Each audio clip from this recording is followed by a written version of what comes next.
pas grave. Donc, ce que j'ai dit dans la dermite séborrhéique, ça ne change pas. Hein.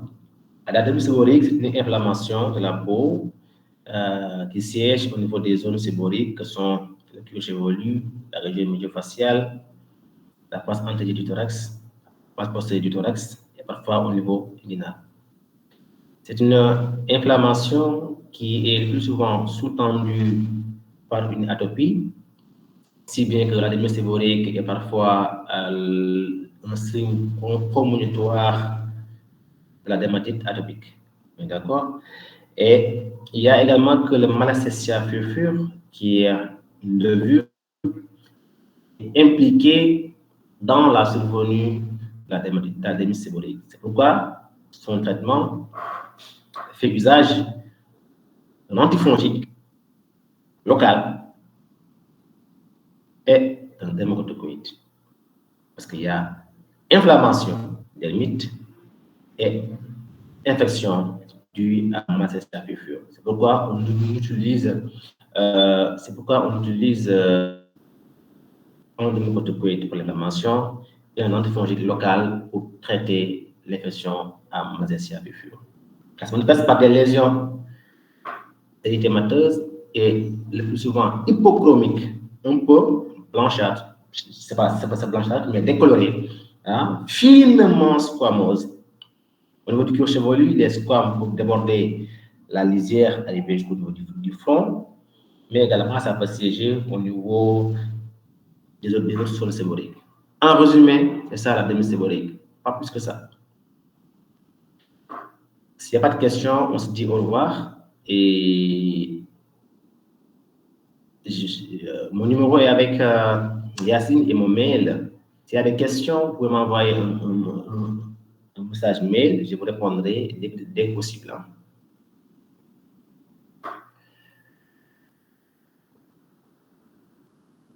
Voilà, donc on se dit au revoir et à la prochaine. Professeur? Oui. Oui, excusez-moi, il y a Yacine qui a quelques soucis avec son micro. Elle m'a dit oui. Voilà, donc en fait, elle m'a demandé de vous demander si le deuxième cours de la dermite séborrhéique pourra être fait aujourd'hui, parce que la semaine prochaine, on a d'autres spécialités qui vont nous présenter des cours. Non, la dermite séborrhéique, là, je ne vous dirai pas plus que ce que je vous ai dit comme ça là tout de suite. D'accord. C'est 5 diapositives. Retenez ça. Je vous enverrai un petit support, un petit support de cours de dermite séborrhéique que vous aurez juste pour lire. Mais l'essentiel de la matinée aujourd'hui est dans le premier cours là, et une partie du deuxième cours a été traitée par le premier cours. Et retenez ce que je vous ai dit comme ça oralement sur la dermite séborrhéique. D'accord, professeur. C'est bon? Oui, oui, c'est bon. Merci. Merci, professeur. Au revoir. Alors, il y a une communication de la part de Dr Yacine à l'endroit de DS. Elle nous demande de ne pas partir maintenant, car il y a un délégué qui, en principe, qui est là, qui doit nous présenter, en fait, quelques produits. Donc, si le cours était fait en présentiel, normalement, il était censé apporter, voilà, tout ce qui était collation. Donc, je ne sais pas si le délégué est là présentement.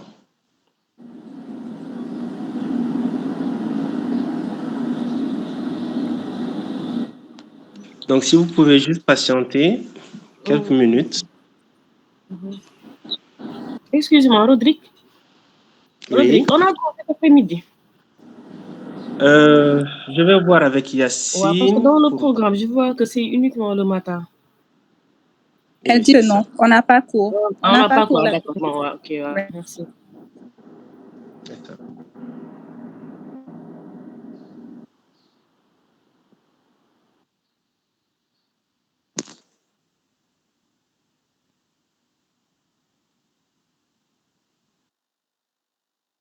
De nombre de transfusions et logiquement aussi la mortalité a diminué.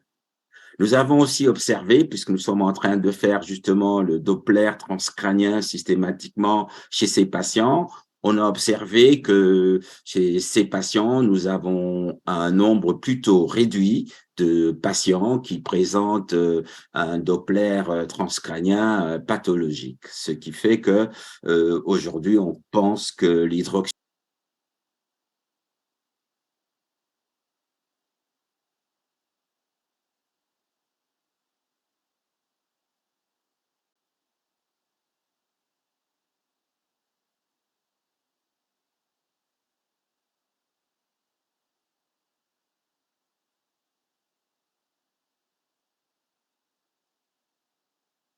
mâcher la gélule. Ce qu'on ne conseille pas, c'est de dissoudre la poudre dans de l'eau et de garder ça au frigo pour l'utiliser le lendemain ou quelques jours plus tard. Quelle est la posologie? D'une façon générale, la dose fixe, on va dire, varie entre 15 et 20 mg kilo. Ici, je peux dire qu'il y a une expérience du Nigeria où ils ont utilisé des doses faibles de 10 mg kilo et ils ont logiquement observé aussi des avantages. C'est les patients qui étaient soumis à des doses faibles de 10 mg kilo. C'est la même chose en Inde, à 10 mg kilo par jour. Alors, je ne sais pas si des avantages. Le délégué est en train de parler présentement, mais on ne l'entend pas. S'il peut activer son micro.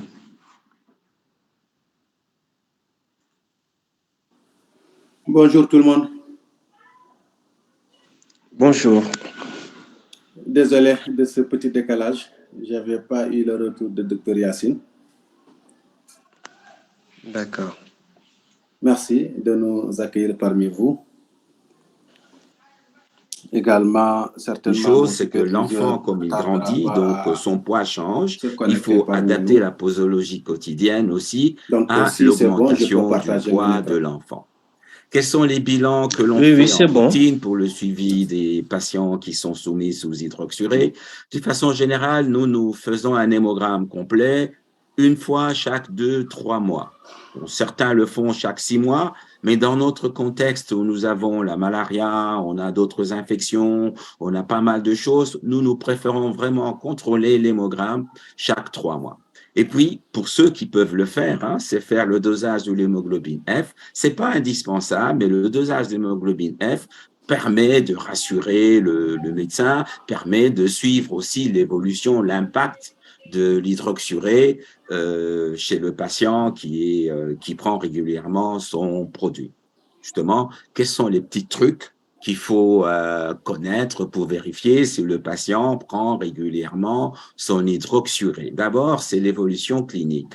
Ce qui est évident, c'est qu'en général, les patients qui prennent régulièrement leurs produits ont quand même des avantages. Soit c'est les crises douloureuses qui diminuent, soit parfois c'est le nombre d'hospitalisations, le nombre de transfusions, etc. qui diminue. C'est très rare de voir des patients qui n'ont aucun effet bénéfique après plusieurs mois d'utilisation de l'hydroxurée.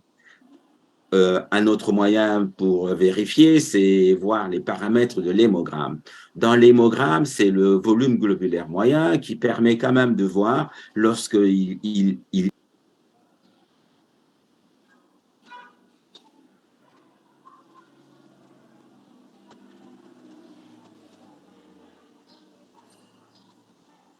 Allô, vous avez reçu mon écran? Non, vous n'avez pas activé le partage.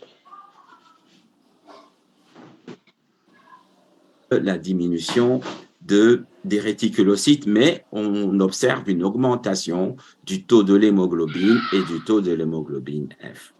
Comment est-ce qu'on suit le patient qui est sous hydroxurée? Là, en général, c'est l'équipe de nursing qui suit de près ces patients.